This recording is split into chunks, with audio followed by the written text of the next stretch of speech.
નમસ્તે વિદ્યાર્થી મિત્રો।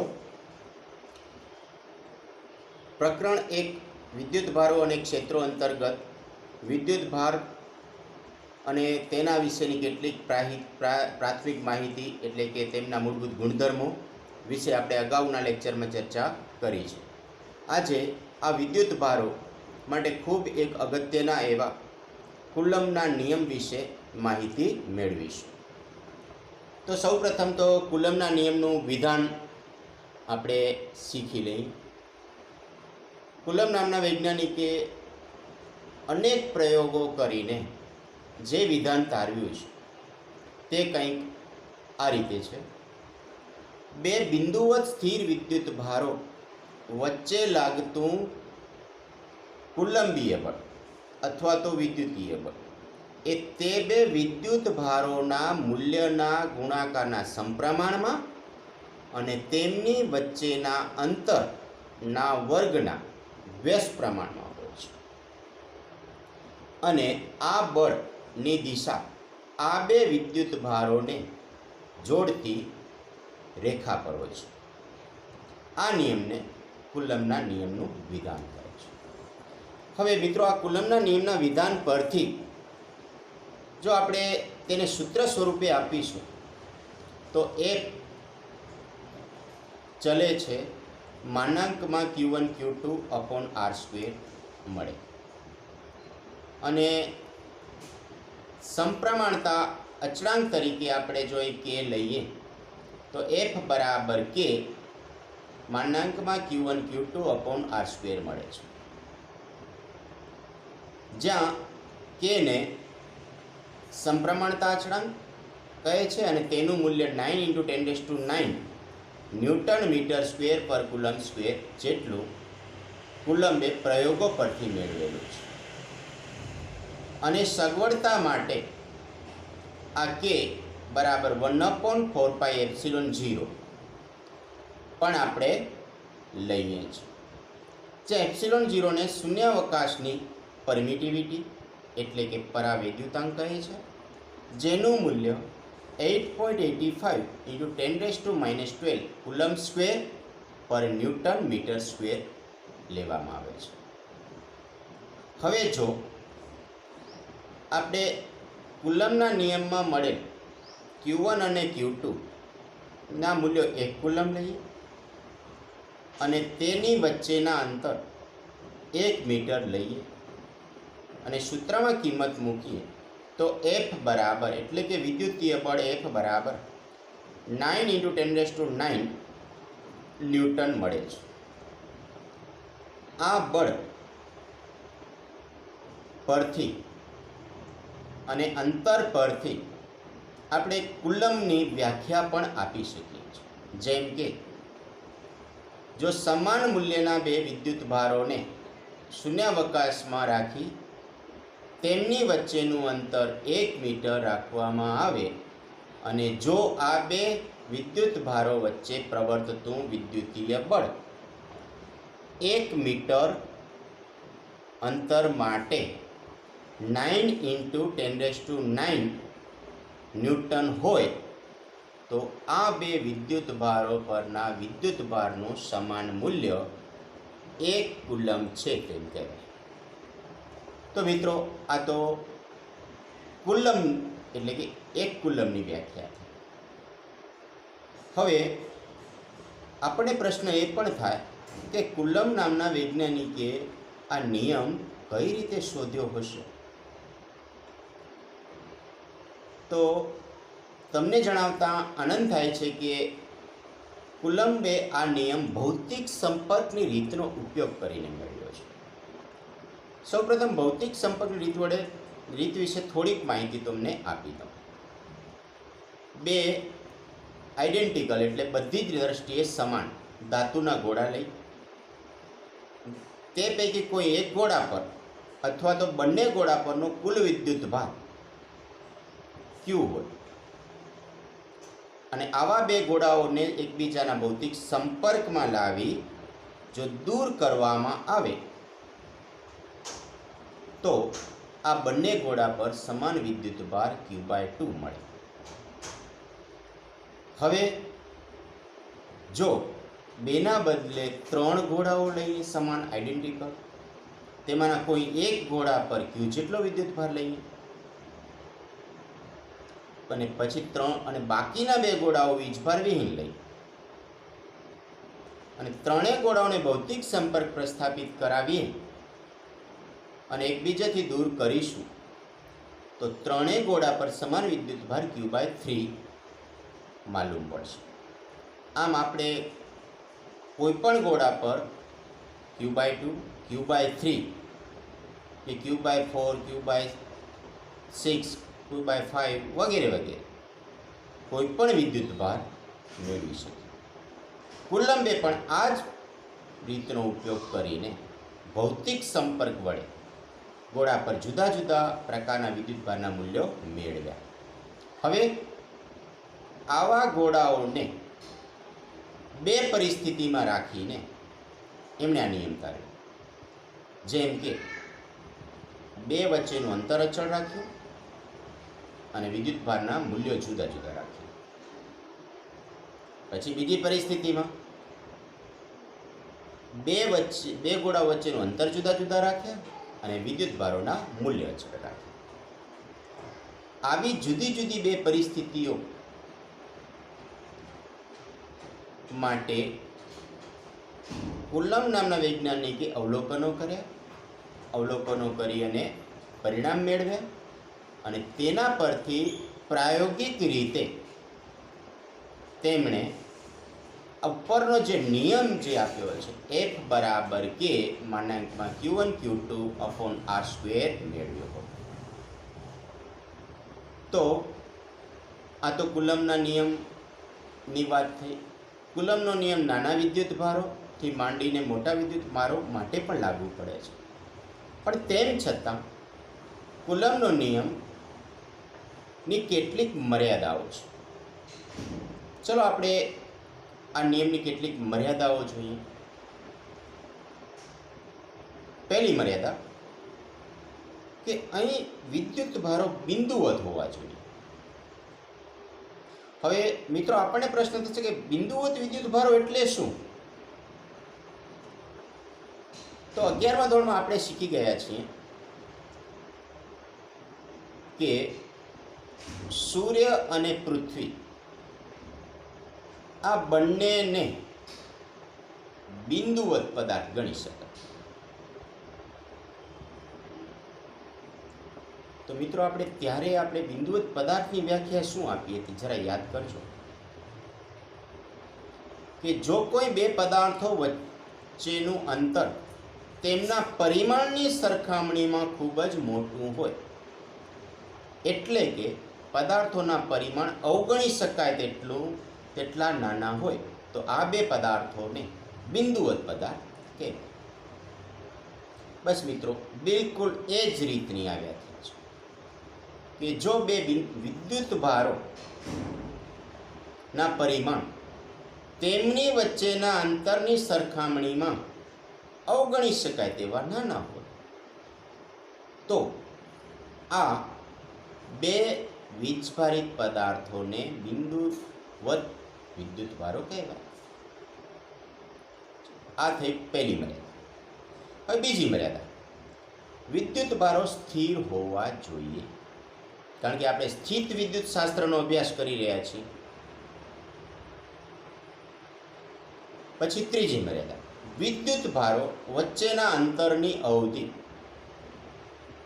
લઘુત્તમ મૂલ્ય 10⁻15 મીટર અને મહત્તમ મૂલ્ય 10⁻18 મીટર હોવું જોઈએ. 10⁻15 મીટર એટલે તમને ખ્યાલ છે કે ન્યુક્લિયસની કંઈક વાત છે. તો ખૂબ જો કે નિયમ જ્યારે કુલંબે મેળવ્યો હતો ત્યારે તે થોડા મોટા અંતર માટે હતો, પણ પાછળથી આ નિયમ ખૂબ નાના અંતર માટે પણ સાચો સાબિત થયેલ છે. આમ આપણે કુલંબના નિયમને અદિશ સ્વરૂપે સમજ્યા. પરીક્ષામાં આ પ્રશ્ન કુલંબનો નિયમ લખો અને અદિશ સ્વરૂપે સમજાવો તેમ પૂછાતો હોય છે. હવે મિત્રો બળ તો તમે જાણો છો કે સદિશ રાશિ છે, તો કુલંબનો નિયમ પણ સદિશ સ્વરૂપે મળે છે. ચલો આપણે તેમનું સદિશ સ્વરૂપ સમજીએ. ધારો કે આકૃતિમાં દર્શાવ્યા પ્રમાણે Q1 અને Q2 બે બિંદુવત સ્થિર વિદ્યુતભારો છે અને કોઈ સંદર્ભ બિંદુઓથી તેમના સ્થાન સદિશો અથવા તો અંતર R1 અને R2 છે. અને આ બે વિદ્યુતભારો Q1 અને Q2 વચ્ચેનું અંતર R21 છે. હવે આવા કિસ્સામાં Q1 અને Q2 પર લાગતા બળો F12 અને F21 પણ આકૃતિમાં આપણે દર્શાવેલા છે. F12 અને F21 માં શું ફરક છે એ પણ સમજી લે. F12 એટલે Q1 વિદ્યુતભાર પર Q2 વિદ્યુતભાર વડે લાગતું બળ અને F21 એટલે Q2 વિદ્યુતભાર પર Q1 વડે લાગતું વિદ્યુતીય બળ. મિત્રો અહીં યાદ રાખજો, પ્રથમ અક્ષર જે લખ્યો છે F12 માં 1 અને F21 માં 2 એ ખૂબ ઇમ્પોર્ટન્ટ છે. પ્રથમ જે લખ્યું હોય તેના પર બળ લાગે અને પાછળ જે લખ્યું હોય તેના વડે બળ લાગે. જો આટલી સમજણ આપણે રાખીશું તો આપણને દાખલા કે MCQ ગણવામાં સરળતા રહેશે. હવે આપણે Q1 પર Q2 વડે લાગતું બળ એટલે કે F12 મેળવી. F12 બરાબર 1/4πε0 Q1 Q2 upon R12 square into R12 caret. જ્યાં R12 કેરેટ એ F12 સદિશની દિશામાંનો એકમ સદિશ છે, જે આપણે સદિશ R12 છેદમાં R12 વડે દર્શાવી શકીએ છીએ. આ જ રીતે Q2 પર Q1 વડે લાગતું બળ સદિશ F21 બરાબર 1/4πε0 Q1 Q2 upon R21 square into R21 caret વડે દર્શાવીશું, જ્યાં R21 કેરેટ બરાબર R21 સદિશ અપોન R21. અહીં R21 સદિશને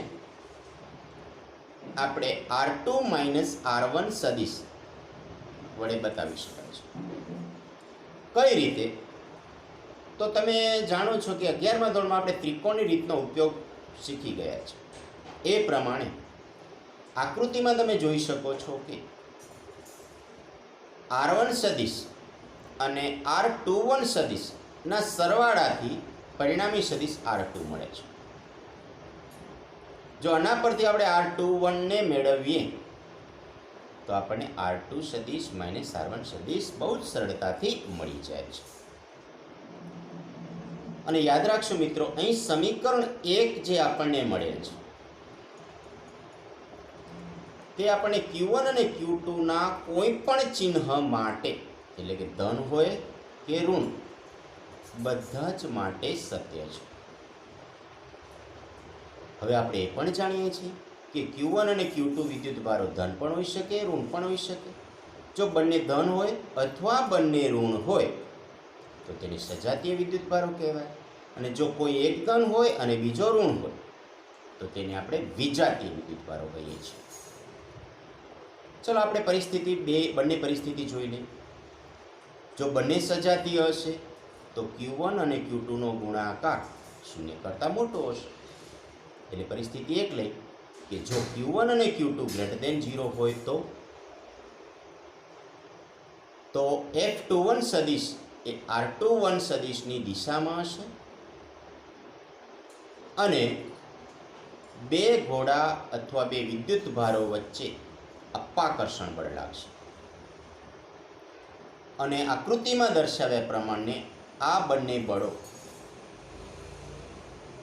બહારની દિશામાં હશે. હવે આપણે બીજી પરિસ્થિતિ જોઈએ.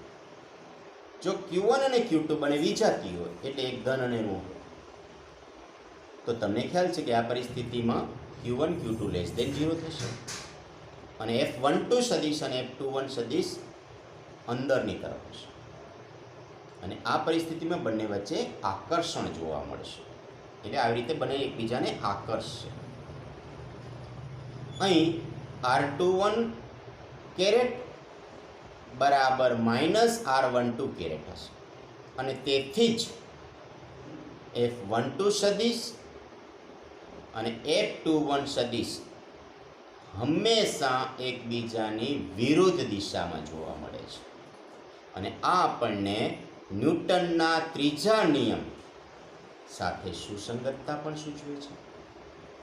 અને આપણે એ પણ જાણીએ છીએ કે કુલમનો નિયમમાં F ચલે છે 1/r² છે, એટલે કે કુલમનો નિયમ ન્યૂટનના નિયમની જેમ જ વ્યસ્ત વર્ગના નિયમ છે.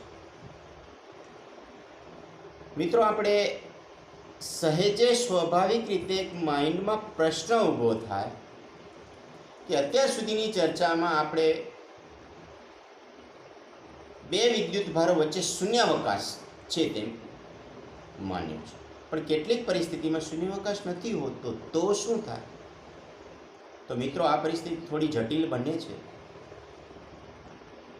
અને બળ થોડું ઘટે છે, પરંતુ કેટલું ઘટશે એના વિશેની ચર્ચા આપણે બીજા પ્રકરણમાં કરીશું. હવે આપણે અત્યારે આગળની ચર્ચા માટે ધારો કે તંત્ર આપણું બે વિદ્યુત ભારોનું એટલે ઘણા વિદ્યુત ભારોનું બનેલું છે, તો આપણે સંપાતપણાના સિદ્ધાંતની મદદથી તંત્રમાંના કોઈ એક વિદ્યુત ભાર પર બાકીના વિદ્યુત ભારો વડે કેટલું બળ લાગે તે સમજી શકીએ. સૌ પ્રથમ આપણે સંપાતપણાનો સિદ્ધાંત સમજીએ. કોઈ પણ વિદ્યુત ભાર પર ઘણા બધા વિદ્યુત ભારોના લીધે લાગતું પરિણામી બળ એટલે કે કુલ બળ દરેક વિદ્યુત ભાર વડે લાગતા સ્વતંત્ર કુલંબીય બળના સદિશ સરવાળા જેટલું હોય છે. તો મિત્રો, આ સંપાતપણાનો સિદ્ધાંત ને સમજવા માટે એક આકૃતિ લઈએ. ધારો કે 3 વિદ્યુત ભારોનું બનેલું તંત્ર છે, Q1 Q2 Q3. તેમના કોઈ એક બિંદુથી સ્થાન સદિશ R1 R2 R3 છે. તેમની વચ્ચેના પરસ્પર અંતરો પણ આકૃતિમાં દર્શાવેલા છે. પરસ્પર બળ જે લાગે છે Q1 પર જે Q2 બળ લગાડે છે તેને F12 વડે આકૃતિમાં દર્શાવ્યા પ્રમાણેની દિશામાં લાગે છે, અને Q1 પર Q3 વડે જે બળ લાગે છે તે F13 વડે આકૃતિમાં દર્શાવે છે. હવે F12 અને F13 બળોનું પરિણામી બળ સમાંતર બાજુ ચતુષ્કોણના નિયમ અનુસાર F1 વડે આપણને મળે છે. આમ બળ F1 બરાબર F12 સદિશ પ્લસ F13 સદિશ, અહીં F12 સદિશ અને F13 સદિશ સ્વતંત્ર બળો છે, જેનું મૂલ્ય કુલમના નિયમ પ્રમાણે 1/4πε0 Q1 Q2 upon R12² into R12 caret F12 બળ માટે અને F13 બળ માટે 1/4πε0 Q1 Q3 upon R13² into R13 caret મળે છે. હવે જો n વિદ્યુત ભારોનું તંત્ર લઈએ તો n વિદ્યુત ભારો માટે ધારો કે આપણી પાસે Q1 થી Q2 Q3 Q4 Q5 વગેરે વિદ્યુત ભારો રહેલા છે તંત્રમાં. આમાંના Q1 વિદ્યુત ભાર પર બાકીના વિદ્યુત ભારો કેટલું બળ લગાડે છે તે શોધવું છે. તો આકૃતિમાં તમને દેખાય છે તે પ્રમાણે F1 બરાબર F12 સદિશ પ્લસ F13 સદિશ પ્લસ F14 સદિશ પ્લસ F15 સદિશ વડે બળ મળે. કારણ કે Q1 પર બળ કોણ લગાડશે? પોતે નહીં લગાડે, પોતે પોતાના પર બળ નહીં લગાડે, બાકીના બધા વિદ્યુત ભારો આપણા રહેલા Q1 વિદ્યુત ભાર પર બળ લગાડશે.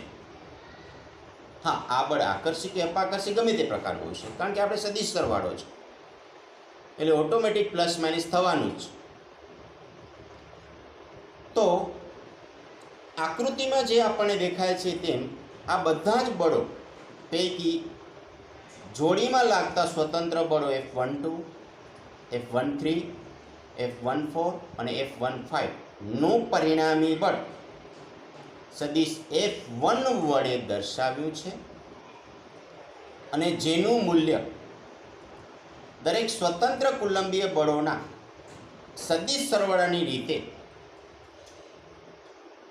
કેટલીક રાશિઓ કોમન નીકળતી હોય તો જો કોમન કાઢીશું તો F1 બરાબર Q1 upon 4 pi epsilon 0 into sigma I equal to 2 to n into Qi upon R1i square into R1i caret વડે મળે.